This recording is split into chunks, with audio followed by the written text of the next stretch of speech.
Friends, आज की update कुछ इस प्रकार से है। आज हम बात करेंगे पाकिस्तान और चीन की। पाकिस्तान और चीन एक दूसरे का आयरन ब्रदर होने का दावा करते हैं। वहीं एक्सपर्ट का कहना है कि चीन लगातार पाकिस्तान का इस्तेमाल अपने फ़ायदे के लिए करता रहता है। पाकिस्तान को आर्थिक रूप से गुलाम बनाने के लिए चीन ने अपनी बदनाम BRI नीति के तहत चाइना पाकिस्तान आर्थिक कॉरिडोर CPEC को शुरू किया। चीन ने $60 अरब का निवेश पाकिस्तान में किया है।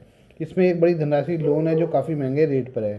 पाकिस्तान को इस महंगे लोन को चुकाने के लिए अब अमेरिका से $10 अरब का लोन मांगना पड़ रहा है। पाकिस्तान के चर्चित आर्थिक विशेषज्ञ सैयद मोहम्मद सब्बार जैदी ने पाकिस्तान की बर्बादी के लिए चीन को जिम्मेदार ठहराया है। पाकिस्तान के फेडरल बोर्ड ऑफ रेवेन्यू के 26वें चेयरमैन रहे सैयद मोहम्मद सब्बार जैदी ने एक इंटरव्यू में चीन का जमकर निशाना साधा और CPC को बड़ी समस्या बताया। जैदी ने कहा, पाकिस्तान अगर चीन से व्यापार को बंद कर दे तो उसकी अर्थव्यवस्था तत्काल सुधर सकती है। जितना नुकसान चीन ने पाकिस्तान की अर्थव्यवस्था को पहुँचाया है उतना अमेरिका ने भी नहीं पहुँचाया है। मैं पाकिस्तान में पहले दिन से ही CPC का विरोध कर रहा हूँ। मैंने 25 साल पहले कहा था कि ये बकवास ड्रामा है, इससे कुछ नहीं होने वाला है, इससे एक भी प्लांट नहीं आना है।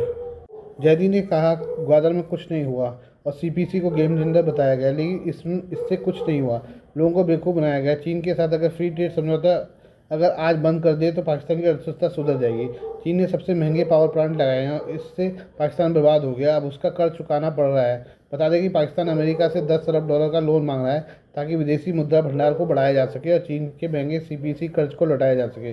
विश्लेषकों का कहना है कि पाकिस्तान ने ईरान और अमेरिका में मध्यस्थता कराई थी। अब इसके बदले में वो वाशिंगटन से $10 अरब लोन मांग रहा है। चीन के कर्ज के तले दबे पाकिस्तान ने हाल ही में IMF से $7 अरब कर्ज लिया था ताकि चीन के महंगे कर्ज को सस्ता कर्ज लेकर लौटाया जा सके। पाकिस्तान ने चीन से अनुरोध किया है कि बिजली घरों से जुड़े करीब $16 अरब के लोन को देरी से लौटाने की अनुमति दे दे, लेकिन अभी तक चीन ने उससे मंजूरी नहीं मिली है। अमेरिका को डर सता रहा है कि पाकिस्तान उसके पैसे का यूज़ कर रहा है ताकि चीन के पैसा दिया जा सके। चीन और पाकिस्तान के बीच व्यापार घाटे की बातें करें तो यह $16 अरब को पार कर गया है। चीन जहाँ करीब $19.5 अरब के सामान पाकिस्तान को निर्यात करता है, वहीं पाकिस्तान केवल $2.68 अरब का निर्यात करता है। चीन पाकिस्तान का सबसे बड़ा ट्रेडिंग पार्टनर है, लेकिन व्यापार घाटा बहुत ही ज़्यादा है। ये बात करें चीन की। चीन तिब्बत में भारत के खिलाफ दोहरी रणनीति पर काम कर रहा है। वह व्यवस्थित तरीके से तिब्बत की बौद्ध पहचान को मिटा रहा है।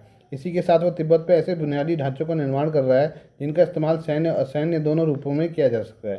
चीन ने पिछले कुछ वर्षों में LAC के नज़दीक भी भारी मात्रा में सैन्य बुनियादी ढांचों का निर्माण किया है, जिनसे पीपुल्स लिबरेशन आर्मी की ऑपरेशनल क्षमताएं बढ़ सकती हैं।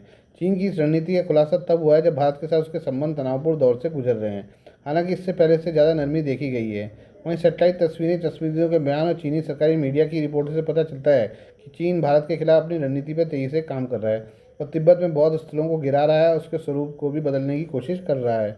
रिपोर्ट के अनुसार चीन ने तिब्बत के खाम इलाके में ड्रैगो काउंटी के अधिकारियों ने सेंगडेंग गांव में स्थित 99 फीट ऊंची बुद्ध की एक प्रतिमा वाली जगह को डेंगो county red army cavalry division racecourse नाम के रेसकोर्स में बदल दिया है। इस जगह को स्थानीय लोग पीपुल्स बुद्धा के नाम से जानते थे। ये तिब्बती बौद्ध पूजा का एक प्रमुख केंद्र थी जहाँ श्रद्धालु रोजाना परिक्रमा के लिए आते थे।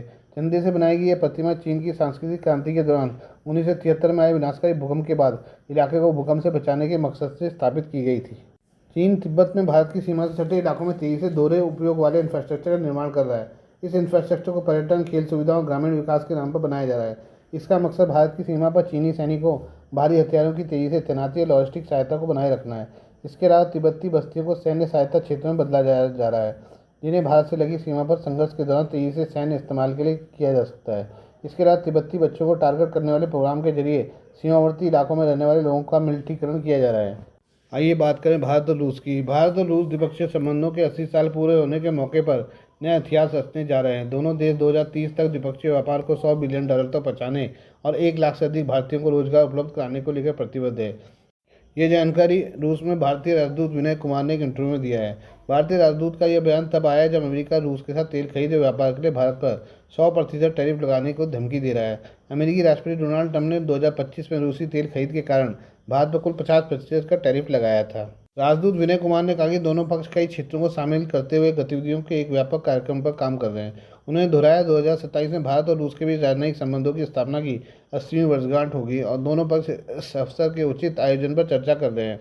हम दोनों देशों के विभिन्न शहरों में आर्थिक, वाणिज्यिक, विज्ञान और प्रौद्योगिकी, सांस्कृतिक और जन संबंधी समुदायों से जुड़े कार्यक्रमों की एक श्रृंखला आयोजित करने के लिए उत्सुक हैं ताकि राजनयिक संबंधों की 80वीं वर्षगांठ इस महत्वपूर्ण अवसर को मनाया जा सके। भारतीय राजदूत ने अगले महीने नई दिल्ली में आयोजित होने वाले ब्रिक्स शिखर सम्मेलन को लेकर भी रूस की विशेष भागीदारी की उम्मीद जताई। उन्होंने कहा यह वर्ष हमारे संबंधों के लिए विशेष रूप से महत्वपूर्ण है। हम अगले महीने नई दिल्ली में होने वाले ब्रिक्स शिखर सम्मेलन में रूस की भागीदारी की उम्मीद कर रहे हैं।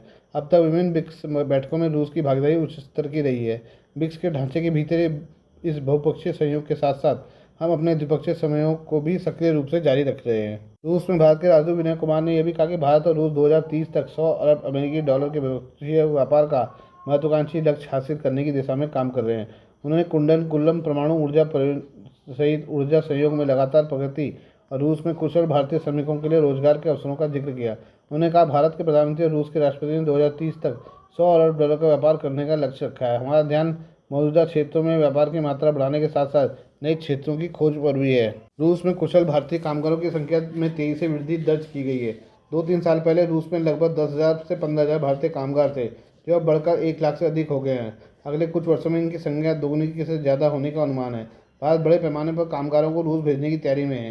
यूक्रेन युद्ध के कारण रूस में विदेशी कामगारों की डिमांड तेजी से बढ़ रही है, लेकिन इसके साथ ही उनके युद्ध में शामिल होने का खतरा भी पैदा हुआ है।